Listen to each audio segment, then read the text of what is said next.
ನಮ್ಮೂರಲ್ಲಿ Gandhi class fill ಆಗಿ ಎಷ್ಟು ದಿನ ಆಗಿತ್ತೋ ಏನೋ. ನಾನು ಕೂಡ ಅಲ್ಲೇ ಕೂತು ಸಿನಿಮಾನ ನೋಡ್ಕೊಂಡು ಬಂದೆ. ಅಷ್ಟು ಜನ ಇದ್ರು. ಅದೇ ಫಸ್ಟ್ ಪಾಸಿಟಿವ್. ಬನ್ನಿ ಸಿನಿಮಾ ಹೇಗಿದೆ, ನನಗೇನ್ ಅನಿಸ್ತು ಎಲ್ಲ ಮಾತಾಡೋಣ. ಫಸ್ಟ್ ಆಫ್ ಆಲ್, ನೀವು ಇನ್ನೂ ಸಿನಿಮಾ ನೋಡಿಲ್ಲ ಅಂತಂದ್ರೆ ಯಾವ ಫುಟೇಜಸ್ ಮತ್ತೆ ಸ್ಪಾಯ್ಲರ್ಸ್ನ ನೋಡಕ್ ಹೋಗ್ಬೇಡಿ. ಅದು ನಿಮ್ಮ ಎಕ್ಸ್ಪೀರಿಯನ್ಸ್ನ ಹಾಳು ಮಾಡತ್ತೆ. ಅದಕ್ಕೆ ನಾನು ಕೂಡ ಇಲ್ಲಿ ಒನ್ ಲೈನ್ನ ಹೇಳಕ್ ಹೋಗೋದಿಲ್ಲ.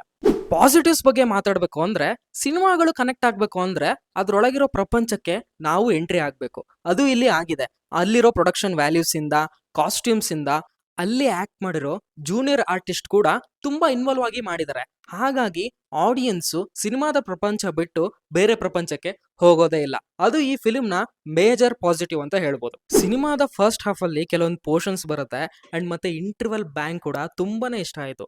ಆ ಹುಲಿ ಬರೋ ಸೀನು, ಅಲ್ಲಿರೋ VFX ತುಂಬಾ ಬ್ಯೂಟಿಫುಲ್ ಆಗಿ ಡಿಸೈನ್ ಮಾಡಿದ್ದಾರೆ.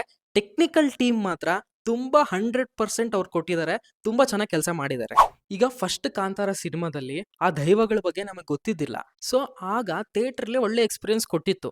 ಬಟ್ ಈಗ ನಮಗೆ ಆ ದೈವಗಳ ಬಗ್ಗೆ ಗೊತ್ತಿದೆ. ಅವು ಮತ್ತೆ ಬಂದ್ರೆ ಒಂದು ಒಳ್ಳೆ ಎಕ್ಸ್ಪೀರಿಯನ್ಸೇ ಕೊಡತ್ತೆ. ಬಟ್ ಇನ್ನ ಲಾರ್ಜರ್ ದನ್ ಲೈಫ್ ಎಕ್ಸ್ಪೀರಿಯನ್ಸ್ ಕೊಡ್ಬೇಕಲ್ಲ, ಆ ಪಾಯಿಂಟ್ನ ರಿಷಬ್ ಅವರು ತಲೆಯಲ್ಲಿ ಇಟ್ಕೊಂಡು ಕೆಲವೊಂದು ಎಲಿಮೆಂಟ್ಸ್ನ ತಂದು ಇನ್ನ ನೆಕ್ಸ್ಟ್ ಲೆವೆಲ್ ಎಕ್ಸ್ಪೀರಿಯನ್ಸ್ ಕೊಡೋ ಥರ ಹ್ಯಾಂಡಲ್ ಮಾಡಿದ್ದಾರೆ. ಅದು ಇಷ್ಟ ಆಯ್ತು. ಈ ಸಿನಿಮಾದಲ್ಲಿ ರಿಷಬ್ ಶೆಟ್ಟಿ ಅವರು ಆಕ್ಟಿಂಗು ಮಾಡಿದ್ದಾರೆ, ಡೈರೆಕ್ಷನ್ ಕೂಡ ಮಾಡಿದ್ದಾರೆ. ಆದ್ರೆ ಆಕ್ಟಿಂಗ್ ಅಲ್ಲಿ ಡೈರೆಕ್ಷನ್ ನ ಡಾಮಿನೇಟ್ ಮಾಡಿದ್ದಾರೆ ಅಂತ ಅನಿಸ್ತು. ತುಂಬಾ ಚೆನ್ನಾಗಿ ಆಕ್ಟಿಂಗ್ ಮಾಡಿದ್ದಾರೆ. ಕೆಲವೊಂದು ಪೋರ್ಷನ್ಸ್ ಅಲ್ಲಿ ತುಂಬಾ ಡಿಫಿಕಲ್ಟ್ ಆಗ್ತಾರೆ ಆಕ್ಟ್ ಮಾಡೋದು. ತುಂಬಾ ಚೆನ್ನಾಗಿ ಹ್ಯಾಂಡಲ್ ಮಾಡಿದ್ದಾರೆ. ಉಳಿದ ಆಕ್ಟರ್ಸ್ ಮತ್ತೆ ಆಕ್ಟರ್ಸ್ ಪರ್ಫಾರ್ಮೆನ್ಸ್ ತುಂಬಾ ಚೆನ್ನಾಗಿದೆ. ಅದನ್ನ ಅಲ್ಲೇ ಎಕ್ಸ್ಪೀರಿಯನ್ಸ್ ಮಾಡಿ. ಈ ಸಿನಿಮಾದ ಟ್ರೈಲರ್ ನೋಡಿದಾಗ ರಿಷಬ್ ಅವರು ತುಂಬಾ ಎಲಿಮೆಂಟ್ಸ್ ನ ಇನ್ನ ಥಿಯೇಟರ್ಲ್ಲೇ ಎಕ್ಸ್ಪೀರಿಯನ್ಸ್ ಮಾಡ್ಲಿ ಅಂತ ಬಿಟ್ಟಿದ್ದಾರೆ ಅಂತ ಅನ್ಸಿತ್ತು. ಅಂಡ್ ಅದು ನಿಜ ಕೂಡ ಆಯ್ತು. ಒಂದಂತೂ ನಿಜ, ಸಿನಿಮಾ ಸ್ಟಾರ್ಟಿಂಗ್ ಇಂದ ಎಂಡ್ ತನಕ ತುಂಬಾ ಎಂಗೇಜಿಂಗ್ ಆಗಿದೆ. ಎಲ್ಲೂ ಸಹ ಬೋರ್ ಹಿಡಿಯಲ್ಲ. ಹಿಡಿದು ಕೂರ್ಸುತ್ತೆ ಅಂದ್ರೆ ತಪ್ಪಾಗಲ್ಲ. ಸಿನಿಮಾದಲ್ಲಿ ಇದು ಇನ್ನ ಬೆಟರ್ ಆಗಿದ್ರೆ ಇನ್ನ ನೆಕ್ಸ್ಟ್ ಲೆವೆಲ್ ಹೋಗ್ತಿತ್ತು ಅಂತ ಅನ್ಸಿರೋ ಅಂಶಗಳು ಯಾವಪ್ಪ ಅಂತಂದ್ರೆ, ಈಗ ಪಾರ್ಟ್ 1 ಅಂದ್ರೆ ಫಸ್ಟ್ ಕಾಂತಾರ ಸಿನಿಮಾದಲ್ಲಿ ರಿಷಬ್ ಅವರ ಪಾತ್ರಕ್ಕೆ ನಾವು ಎಮೋಷನಲಿ ಕನೆಕ್ಟ್ ಆಗ್ತೀವಿ.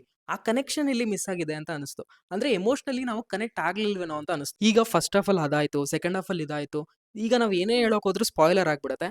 ಹಾಗಾಗಿ ಒಂದು ವಾರ ಆದ್ಮೇಲೆ ಇದೇ ಚಾನಲ್ ಅಲ್ಲಿ ಡಿಕೋಡ್ ವಿಡಿಯೋ ಮಾಡ್ತೀನಿ. ಇಷ್ಟ ಆದ್ರೆ ಸಬ್ಸ್ಕ್ರೈಬ್ ಮಾಡ್ಕೊಳ್ಳಿ, ನೋಡೋದನ್ನ ಮರಿಬೇಡಿ.